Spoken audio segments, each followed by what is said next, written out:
ইতিহাসের নির্মম পরিহাস এই যে আওয়ামী লীগের সমস্ত শীর্ষ নেতাই এই সময় কোন রকম তৎপরতাবিহীনভাবে হাজার হাজার পলায়নপর মানুষের কাতারে সামিল হয়েই এই শহর থেকে নিষ্ক্রান্ত হতে বাধ্য হন। জাতির সেই ক্রান্তি লগ্নে আতঙ্কিত, উদ্ভ্রান্ত ও দিগ্ভ্রান্ত মানুষেরা যখন ছুটে পালাচ্ছে, ঠিক সেই মুহূর্তে এক অজ্ঞাত স্থান থেকে সেই কণ্ঠস্বরটি ভেসে আসে এক ঐশ্বরিক দিক নির্দেশনার মতো। কিন্তু যার কণ্ঠ থেকে এই ঘোষণাটি তারা শুনতে চেয়েছিল, সেটি এই কণ্ঠস্বর নয়, এটি অন্য এক কণ্ঠস্বর।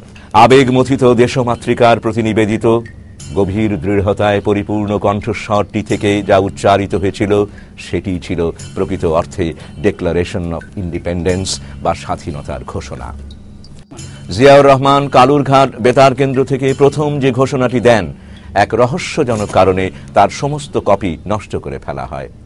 কিন্তু সেই সময়ে চট্টগ্রামেরই এক সাংবাদিকের স্মৃতি থেকে প্রায় হুবহু যে ঘোষণাটি পাওয়া যায়, সেটি হল, I major Zia, head of the Provisional Revolutionary Government of Bangladesh, do hereby declare war of independence against Pakistani occupation army. R major Ziaur Rahman কর্তৃক প্রদত্ত দ্বিতীয় ঘোষণাটি ছিল, যা কালুরঘাট বেতার কেন্দ্র থেকেই প্রচারিত হয়, তা হল, I, Major Ziaur Rahman, do hereby declare independence of Bangladesh on behalf of our great national leader, Bangabandhu Sheikh Mujibur Rahman.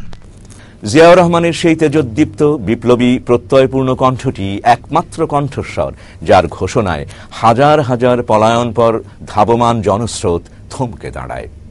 অসীম সাহস নিয়ে বারবার তারা ঘুরে দাঁড়ায়। এই কণ্ঠস্বরই প্রথম তাদের লুপ্ত হয়ে যাওয়া চেতনায় আঘাত হেনে তাদেরকে সচেতন করে তোলে। এই ঘোষণা সামরিক বাহিনী তো বটেই, সমগ্র দেশেই এক ব্যাপক আলোড়ন তোলে। মেজর জিয়া তখন এক জীবন্ত কিংবদন্তির নায়কে পরিণত হন। 11 এপ্রিল প্রবাসী বাংলাদেশ সরকারের প্রধানমন্ত্রী তাজউদ্দিন আহমেদের জনগণের উদ্দেশ্যে দেয়া এক বেতার ভাষণে তিনি বলেন, আমাদের যুদ্ধরত বাহিনীর চমৎকার সাফল্য এবং তাদের শক্তির ক্ষেত্রে প্রতিদিন জনবল ও দখলীকৃত অস্ত্রের বৃদ্ধি গণপ্রজাতন্ত্রী বাংলাদেশ সরকারকে, যা প্রথম মেজর জিয়াউর রহমানের মাধ্যমে ঘোষিত হয়, সক্ষম করে তুলেছে একটি পরিপূর্ণ অপারেশন ভিত স্থাপন করতে, যেখান থেকে মুক্তাঞ্চলের কর্মকাণ্ড পরিচালিত হচ্ছে। 1972 সালের প্রথম স্বাধীনতা দিবস উপলক্ষে দৈনিক বাংলার প্রথম পাতায় প্রকাশিত প্রতিবেদনটির দিকে তাকালে আমরা দেখব, সেদিন চট্টগ্রামে যেমন করে স্বাধীনতার লড়াই শুরু হয়েছিল শিরোনামে একটি প্রতিবেদন। সেখানে শেষ প্যারাতে বলা হয়েছে, এই স্বাধীনতার ঘোষণাই ধ্বনিত হয়েছিল মেজর জিয়ার কণ্ঠে স্বাধীন বাংলা বেতার কেন্দ্র থেকেই। 1977 সালের ডিসেম্বর মাসে রাষ্ট্রীয় অতিথি হিসেবে জেনারেল জিয়া নয়াদিল্লি সফরকালে রাষ্ট্রীয় ভোজ অনুষ্ঠানের বক্তৃতায় ভারতের রাষ্ট্রপতি সঞ্জীবা রেড্ডি বলেন যে জেনারেল জিয়াউর রহমানই সর্বপ্রথম বাংলাদেশের স্বাধীনতা ঘোষণা করেন।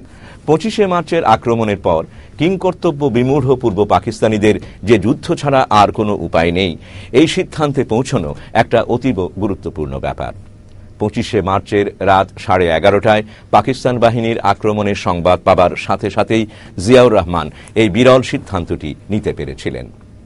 আই রিভল্ট শব্দটি এতই দ্ব্যর্থহীন হয়ে পড়ে যে তার অধীনস্থ সৈন্যরাও আর কোনো রকম দ্বিরুক্তি না করে তার নির্দেশ পালনে ঘুরে দাঁড়ায়।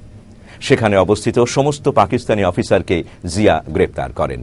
তার কমান্ডিং অফিসার জান জুয়াকেও ধরে এনে বন্দী করেন। আক্রমণের ওই রকম একটা নাজুক অবস্থাতেই যুদ্ধ শুরু করাও সে সময়ের বিধ্বস্ত প্রেক্ষাপটে একটা আমূল পরিবর্তন এনে দেয় এবং একটা গভীর আত্মপ্রত্যয়ের সঞ্চার করে সবার মধ্যে। 1971 সালের 4 এপ্রিল হবিগঞ্জের মাধবপুর তেলিয়াপাড়া চা বাগানে প্রতিরোধ যুদ্ধের নেতারা বৈঠকে মিলিত হন। তারা সেখানেই বসে গঠন করেন জাতীয় মুক্তি ফৌজ। জেনারেল ওসমানীকে সর্বাধিনায়ক নির্বাচিত করে 11 জন সামরিক অফিসারকে সেক্টর কমান্ডার নিযুক্ত করা হয়।